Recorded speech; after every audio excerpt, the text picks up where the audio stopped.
Hi everyone, my name is Liz and I'm the guest instructor on the channel for this month. If you haven't already, go ahead and give me a follow at Night of the Lunch Table on Instagram. I'm also one of the directors of Squared, which is a fully virtual color guard. You've maybe heard of it by now. If not, go ahead and give us a follow at SQD_independent on Instagram and sign up if it sounds like something you're interested in.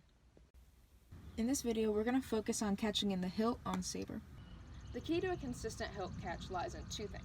The first is you want to train your eyes to watch the hilt while the blade toss is in the air. And the second is training your right hand proper catch technique.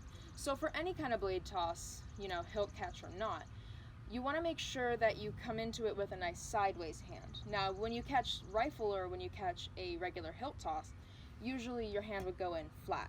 But if you go into a blade toss with a flat hand, chances are it's just going to end in either a drop, maybe you hit yourself. So with a blade toss, you always want to go in, really exaggerating that palm towards the end zone. If you're catching a blade toss in the hilt, you're going to take that same catch technique, but you're going to take this hand, you're going to lower it just below what feels right. That's going to help make sure that you catch the hilt and not right here. So I like to train hilt catch techniques starting with a very simple drop spin exercise. So this happens in sets of 8 counts, and it looks like this. And 5, and 6, and 5, 6, 7, 8, and 1, 2, 3, 4, and 5, 6, 7, 8, and 1. Now, the transition into the next set is not super important. What we're focused on is that count 5, that hilt catch.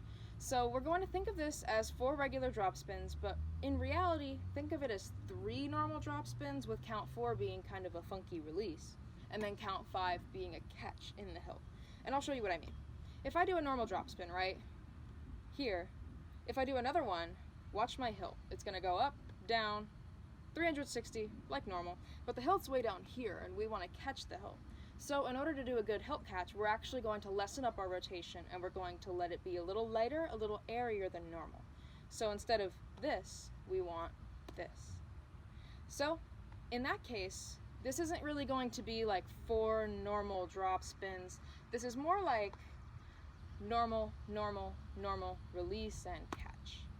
So I want you to go ahead and be prepared for that count 4 to really lessen up. Let's go ahead and try this together. We're going to do 4 counts of regular drop spins with a catch in the hilt on count 5, and then we're going to hold until count 8. And 5, and 6, and 5, 6, 7, 8, and 1, 2, 3, release, and 5, 6, 7, 8. Once we've mastered this little drop spin into the hilt exercise, we're going to apply all of that to our blade tosses. So everything I said before still applies. If you have a tendency to blade toss and the blade goes twisty in the air, you're going to want to make sure that you're really utilizing these 3 fingers here. You're pinching the blade, and you're going to want to keep that pinch all the way up until the equipment leaves your hands. That's going to help make sure that what you catch is this side of the hilt and not this side of the hilt. Also, if you recall earlier, when we did our drop spins, the very last one was a little bit higher and less than the rest. Same thing applies here too. You're going to want to make sure that these blade tosses are a little bit lighter, higher, and airier than normal, because otherwise, if you were to do normal rotation, look where that would end up, right? So that's no good. And the last thing you'll want to note is every single hilt catch that you do, by nature, is going to be a half. So your normal release points for a blade toss don't entirely apply here.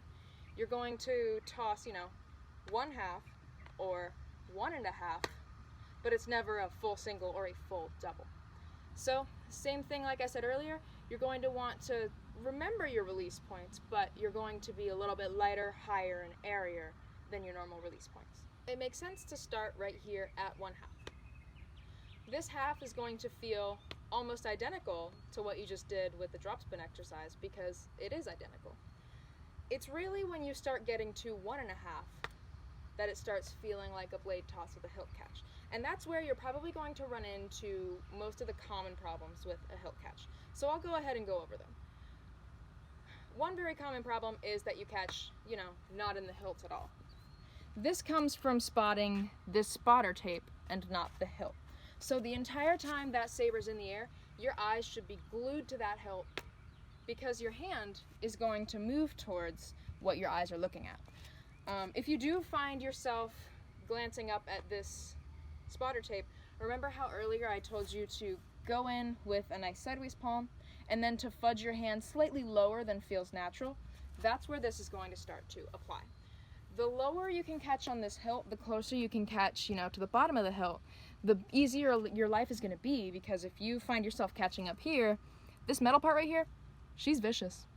So you'll want to make sure that your tosses, your eyes are glued to that hilt, they're not too fast.